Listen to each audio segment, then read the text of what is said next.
तो एफआईआर यानी कि फर्स्ट इंफॉर्मेशन रिपोर्ट, देखिए आम जनता होने के नाते हम लोगों को लीगल चीज बहुत ही कम ही पता होता है और जल्दी से समझ में भी नहीं आता है। ये कोर्ट केस का चक्कर, पुलिस का नाम सुनते ही हम लोग थर थर कांप जाते हैं। तो चलिए आज समझते हैं एफआईआर यानी कि फर्स्ट इंफॉर्मेशन रिपोर्ट क्या है। इसको जानना किस तरीके से हमारे डे टू डे लाइफ में मैटर करता है, जानेंगे सुप्रीम कोर्ट के लेटेस्ट जजमेंट के साथ। अब एफआईआर वैसा नहीं रहेगा जो पहले हुआ करता था और कुछ इस प्रकार से जानेंगे कि एक 10 साल का बच्चा भी एफआईआर क्या है चुटकी में बता देगा। हाय एवरीवन, आप देख रहे हो डिकोड द लॉ, मैं हूं पापिया। चलिए शुरू करते हैं।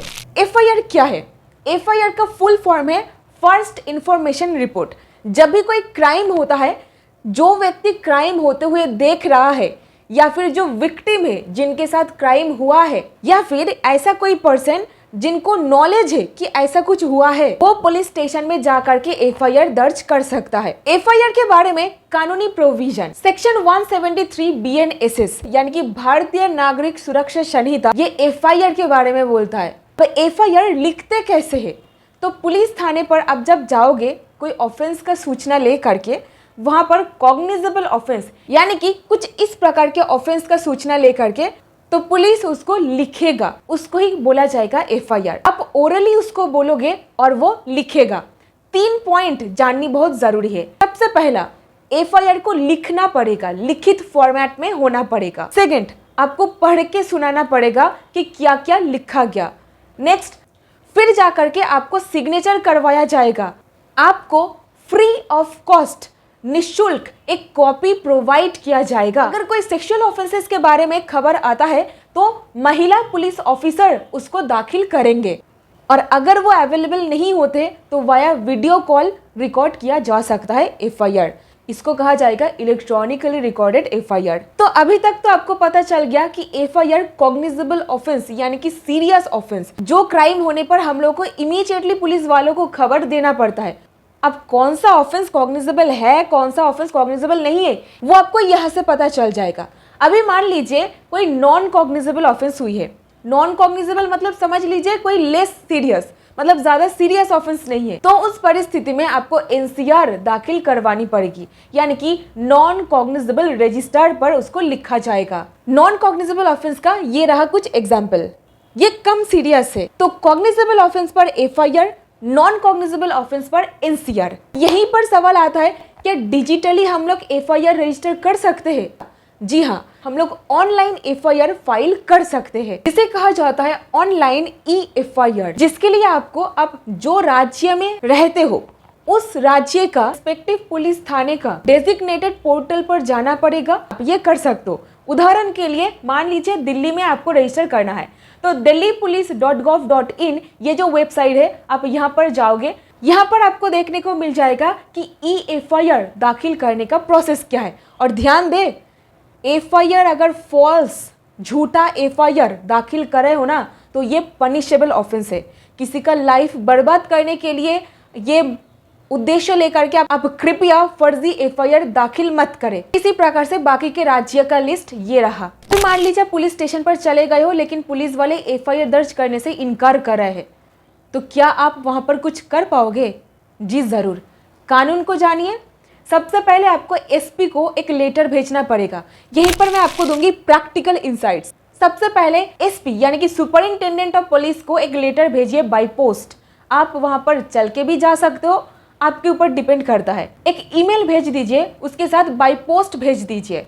आपका जो डिटेल में घटना हुई है, नाम पता डाल करके, इंसिडेंट बोल करके भेज दीजिए और लिखिएगा कि एसएचओ ने इनकार कर दिया है। अगर देखिए रिप्लाई नहीं आता है तो फिर जा करके आप मजिस्ट्रेट के पास एप्लीकेशन लगा सकते हो। ये धारा के अंदर, ये सबसे इंपॉर्टेंट धारा है, इसका पहले इस्तेमाल नहीं किया जा सकता है। सबसे पहला स्टेप होता है आपको पुलिस थाने पर जाना पड़ेगा। पुलिस वाले काम नहीं करता है तो एसपी के पास, एसपी काम नहीं करता है तो मजिस्ट्रेट के पास। तो स्टेप जंप करके सीधा यहां से आप यहां नहीं आ सकते। तो पहला ये 2 स्टेप फेल करने के बाद ही जा करके आप मजिस्ट्रेट के पास गुहार लगा सकते हो। तो यहाँ पर देखिए, मजिस्ट्रेट के सामने हम लोग सबसे पहले क्या एप्लीकेशन लगाएंगे। के पास कंप्लेंट जाने के बाद मजिस्ट्रेट पुलिस को डायरेक्ट करेगा कि आप एफआईआर लिखो और इन्वेस्टिगेशन स्टार्ट करो स्ट्रेट अवे। यहीं पर इस वीडियो का सबसे इंपॉर्टेंट पार्ट, सुप्रीम कोर्ट का जजमेंट, जो मतलब कोई किताब में आपको नहीं मिलेगा। ये एक बहुत ही कड़ी रिसर्च करने के बाद ये सारी चीज निकालना पड़ता है, क्योंकि समय के साथ ही साथ कानून भी परिवर्तन होता रहता है और आए दिन सुप्रीम कोर्ट का जो कहना है वो एक न्यू रूल बन करके आम जनता के ऊपर, पुलिस वाले के ऊपर लागू हो जाता है। तो यहीं पर बात करूंगी supreme court judgment 2025 latest ruling के। तो पहला केस, रंजीत सिंह बनाम यूनियन टेरिटरी चंडीगढ़, 6 मार्च 2025।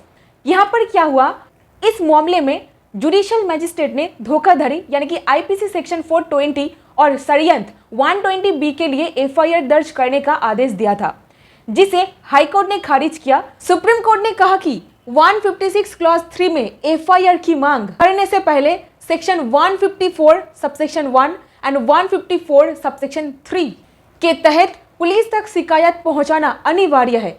वो जो मैंने कहा, तो ये 2 स्टेप अब जम करके सीधा मजिस्ट्रेट के पास नहीं पहुंच सकते। तो पहले ये 2 स्टेप यानी कि पहले पुलिस फेल करे तो एसपी, तो ये दोनों के पास जा करके कोई राहत नहीं मिला, फिर जा करके मजिस्ट्रेट के पास आपको जाना पड़ेगा। लोग क्या करने लग रहे कि एक इंसान को परेशान करना है, ये मतलब उद्देश्य लेकर के ये 2 स्टेप स्किप कर दिया। मतलब पुलिस वाले के पास नहीं गए, एसपी के पास भी ना जा करके सीधा मजिस्ट्रेट के पास जा करके एफआईआर दाखिल कराने के लिए प्रेशराइज करने लग रहे हैं। बताओ, तो पहला 2 स्टेप करना जरूरी है ना? यही सुप्रीम कोर्ट बता रहे हैं, इसे मिसयूज रोका जा सकता है। अभी देखिए, ऑनरेबल कोर्ट ने प्रियंका श्रीवास्तव, ये एक लैंडमार्क सुप्रीम कोर्ट जजमेंट है, इसका हवाला देते हुए कहे कि याचिका के साथ आवेदनकर्ता का शपथ पत्र भी होना चाहिए और मजिस्ट्रेट को आरोपी की सच्चाई की जांच करनी चाहिए। इन सब चीजों के ऊपर आधार करके मजिस्ट्रेट के एफआईआर दर्ज करने का आदेश को रद्द कर दिया गया और आगे की कार्रवाई रोक दिया गया।